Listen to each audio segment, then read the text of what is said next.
Chapter 10, Emotional and Social Development in Middle Childhood. According to Erik Erikson, the psychological conflict of middle childhood is industry versus inferiority. Children resolve this when they develop a sense of competence at useful skills and tasks.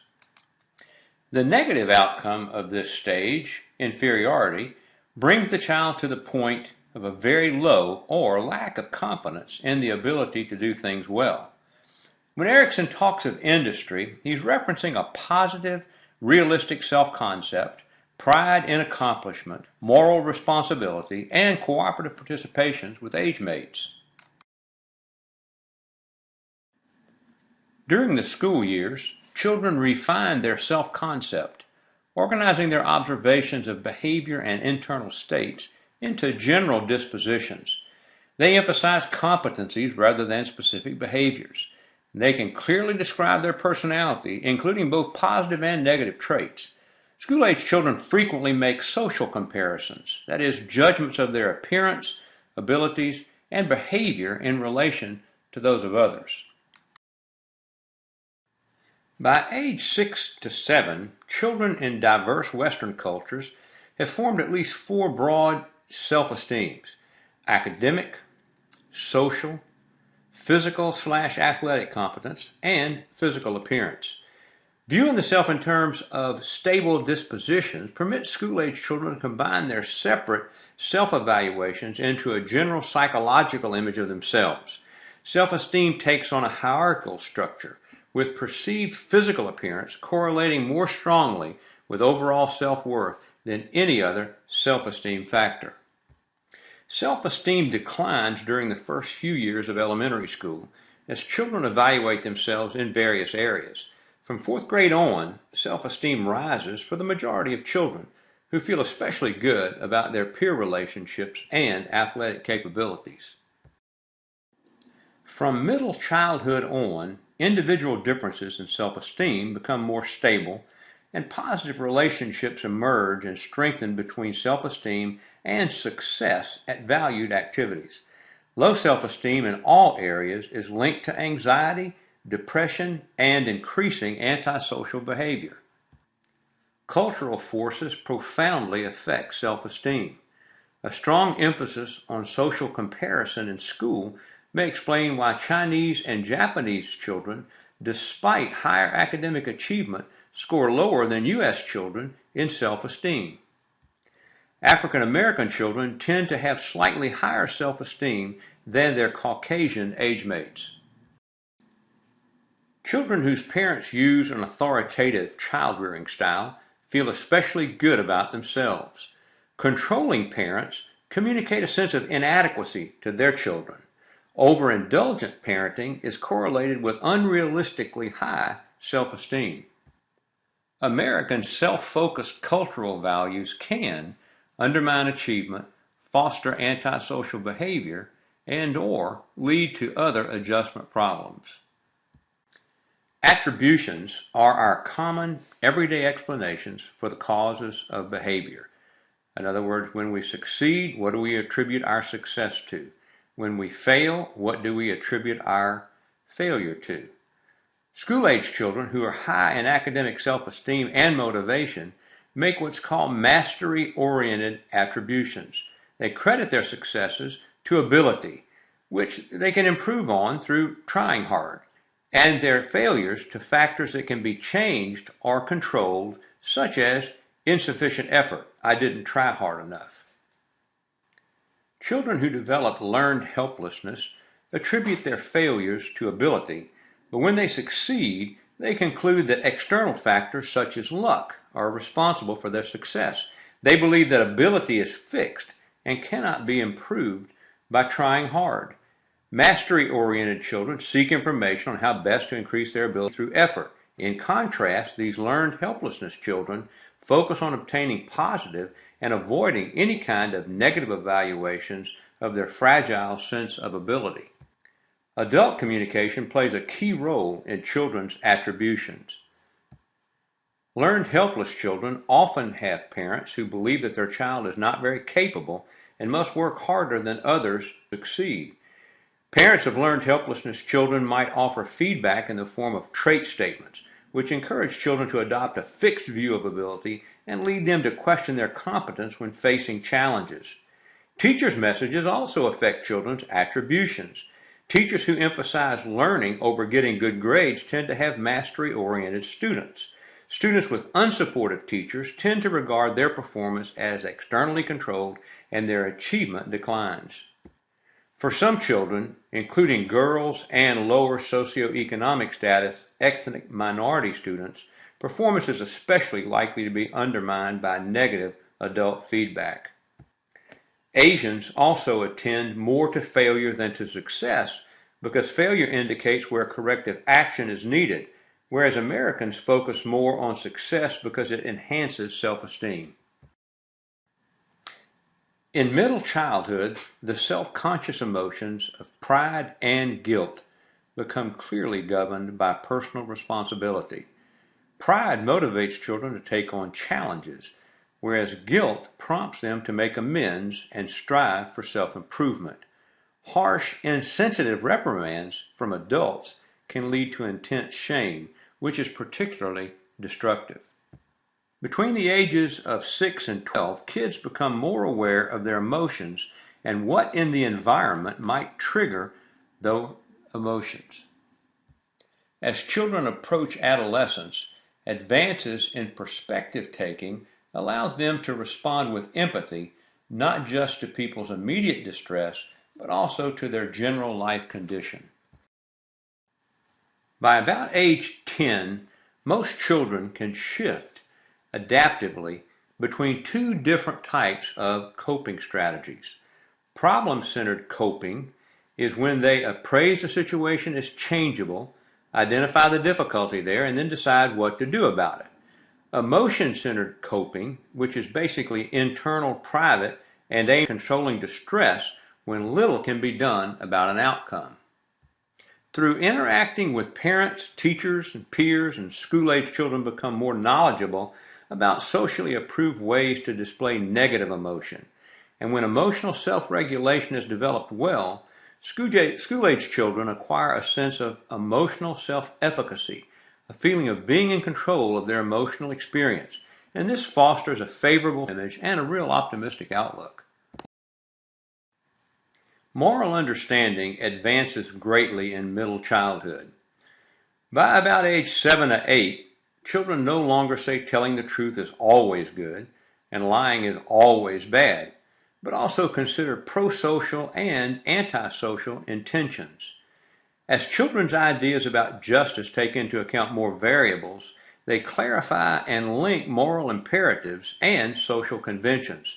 Children in Western and non-Western cultures think similarly about moral and social conventional concerns.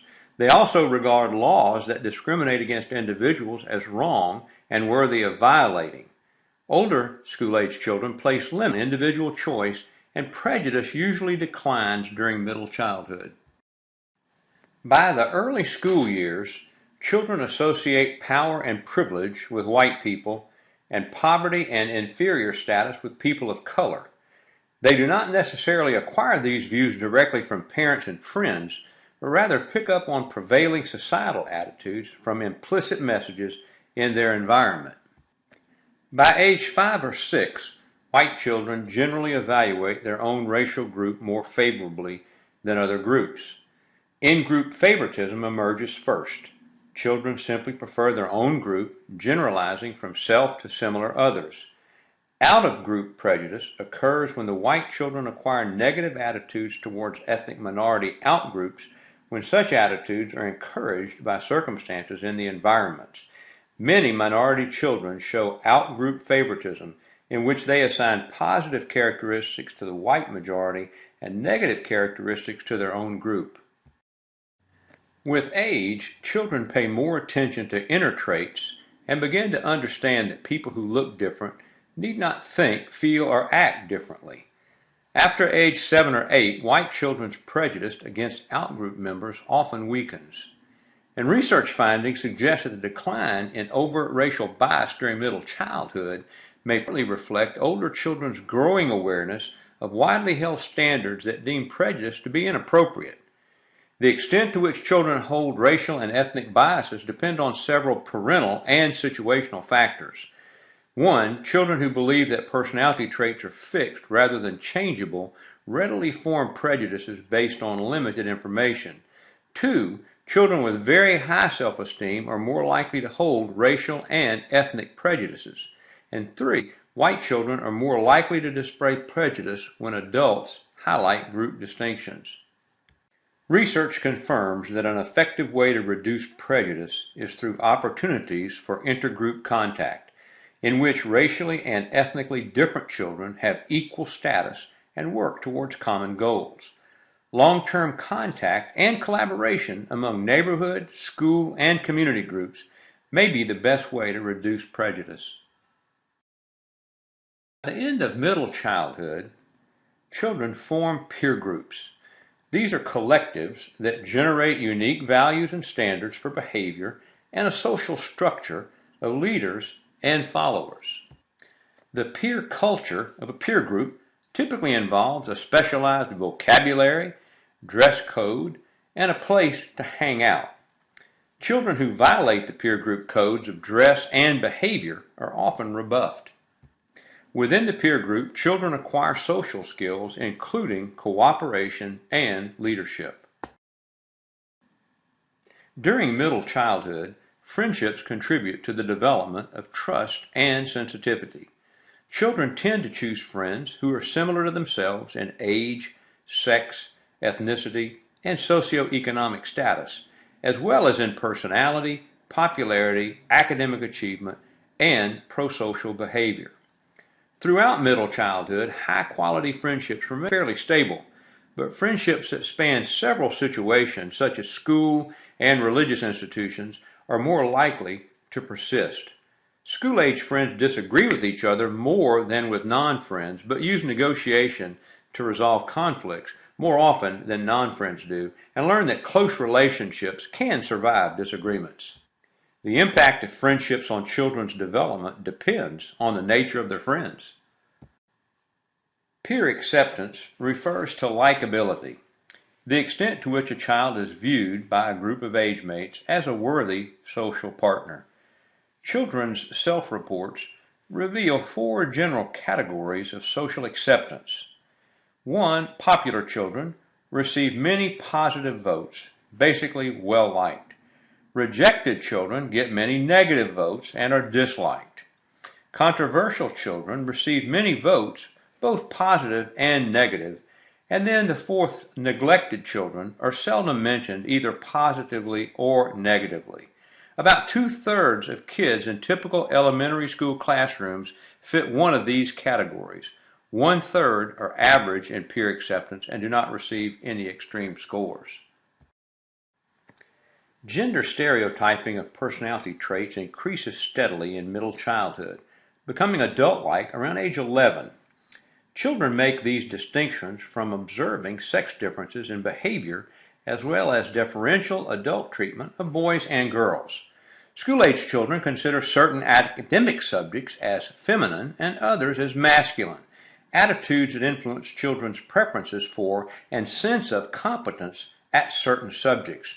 However, recent investigations suggest that some students' gender stereotype beliefs about academic achievement may be changing. As school-age children have the ability to classify flexibly, they develop a more open-minded view of what male and females can do.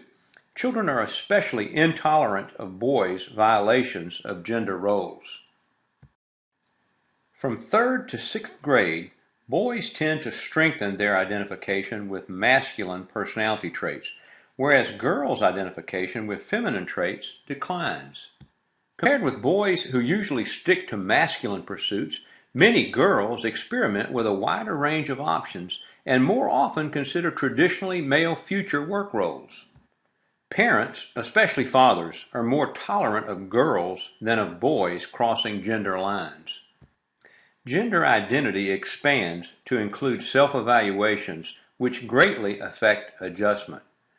Gender typicality is the degree to which the child feels similar to others of the same gender. and is related to psychological well-being. Gender contentedness, the degree to which the child feels comfortable with his or her gender assignment, also promotes happiness.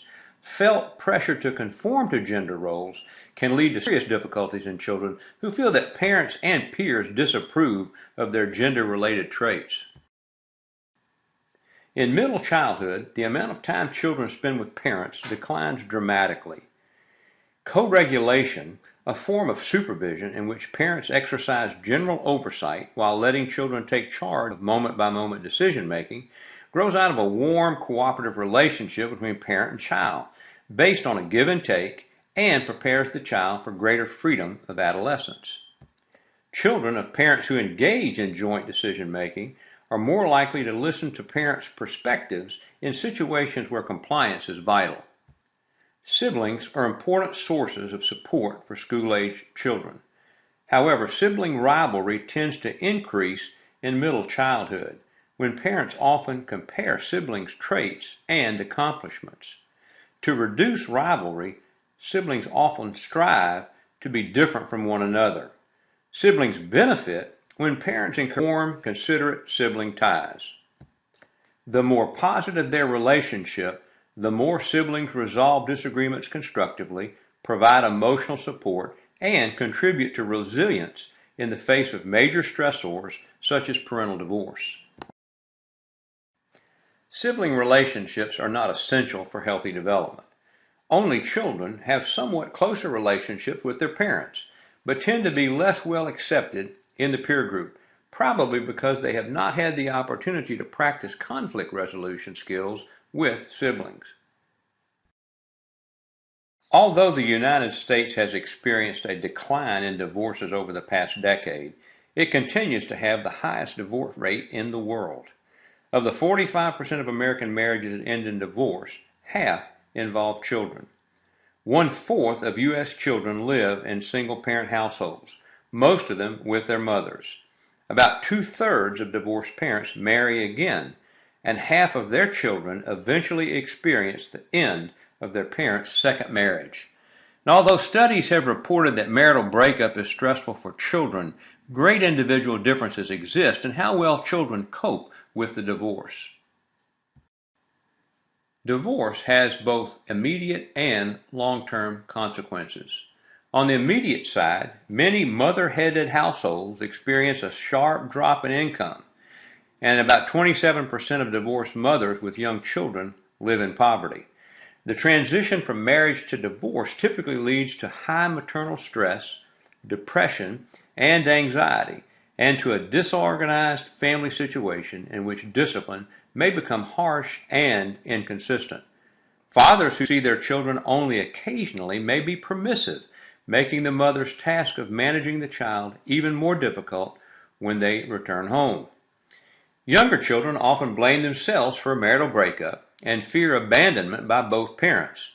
Older children can understand that they're not responsible for their parents' divorce, but many react strongly and may become unruly. The oldest children in a family may display more mature behavior, providing both practical and emotional support to their mothers. In mother custody families, boys are at a slightly greater risk for serious adjustment problems.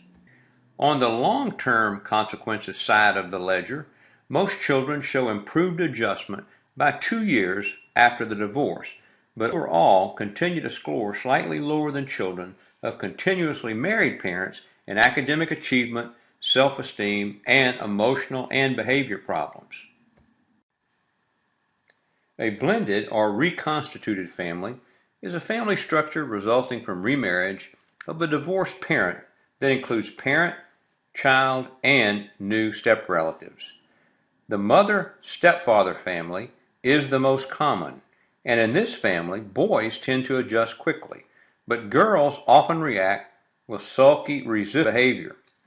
Older school-age children and adolescents of both sexes display more irresponsible, acting-out behavior than their peers not in step families.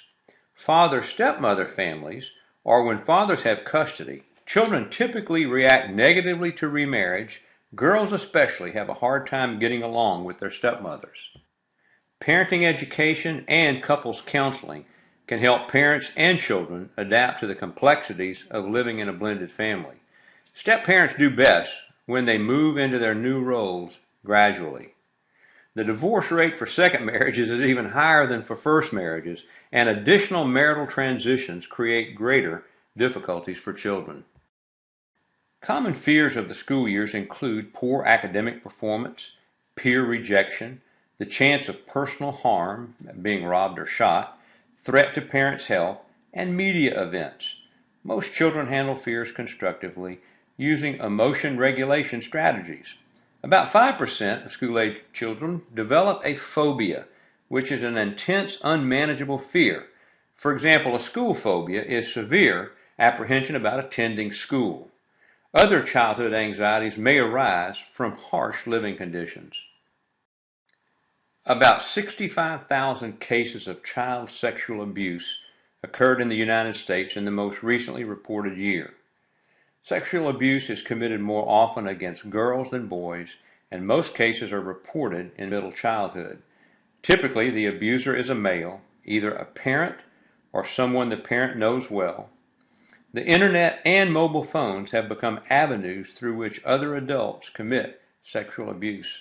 Abusers have great difficulty controlling their impulses and may suffer from psychological disorders. They often pick out children who are unlikely to defend themselves or to be believed. Reported cases of child sexual abuse are linked to poverty and marital instability.